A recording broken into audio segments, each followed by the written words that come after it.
Hello बच्चों, let's read the question. In a crystal, atomic separation is around 2 to 3 angstrom. At this separation, due to interatomic interaction, energies of 4 options are: outermost electrons are changed, B. Innermost electrons are changed, C. Both A and B, and D. None of the above.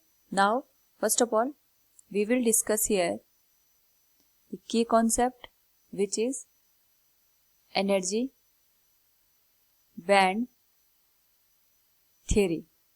तो जब भी हम यहाँ पे energy band theory की बात करते हैं, उस पर्टिकुलर केस में हम दो टाइप के यहाँ पे एटम को कंसीडर करते हैं।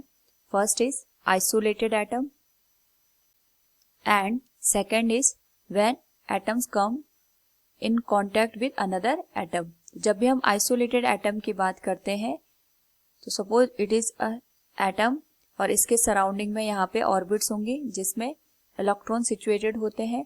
तो जो आउटर मोस्ट शेल के इलेक्ट्रॉन्स होते हैं, साथ में जो इसकी अदर ऑर्बिट्स होती हैं, हर एक ऑर्बिट की जो एनर्जी होती है ये फिक्स होती है और साथ में ये एक डिस्क्रीट नेचर की होती है। डिस्क्रीट नेचर का मतलब ये हो गया, हर एक ऑर्बिट में जो इलेक्ट्रॉन सिचुएटेड होगा उसकी अपने आप में एक यूनिक एनर्जी होगी। वहां पे कोई भी कॉन्टिन्यूस एनर्जी का हमें सिस्टम देखने को नहीं मिलता है।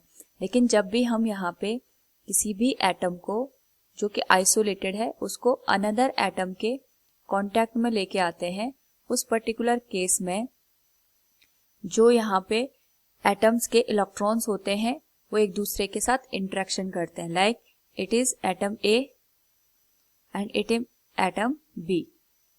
इसके आउटर मोस्ट शेल की अगर बात करें, इट इज लाइक दिस। जैसे हम इन दोनों को एक दूसरे के कांटेक्ट में लेके आते हैं, यहाँ पे जो आउटर मोस्ट शेल के इलेक्ट्रॉन्स होंगे और यहाँ पे भी जो आउटर मोस्ट शेल के इलेक्ट्रॉन्स होंगे, ये एक दूसरे के साथ यहाँ पे इंटरेक्शन करते हैं। Due to the interaction of these electrons with each other and with the nucleus of neighbouring atom, यहाँ पे जो एनर्जी होती है हर एक ऑर्बिट की, दैट गेट चेंज्ड।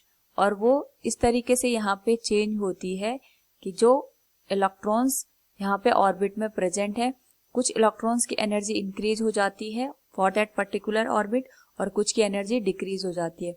इस तरीके से यहाँ पे सेम ऑर्बिट में जो इलेक्ट्रॉन एग्जिस्ट करते हैं उनमें डिस्क्रीट नेचर ना हो के वो कॉन्टिन्यूस बैंड के रूप में या कॉन्टिन्यूस एक स्पेक्ट्रम के रूप में हमें देखने को मिलते हैं। और इसी कॉन्टिन्यूस स्पेक्ट्रम को हम यहाँ पे एनर्जी बैंड के नाम से जानते हैं।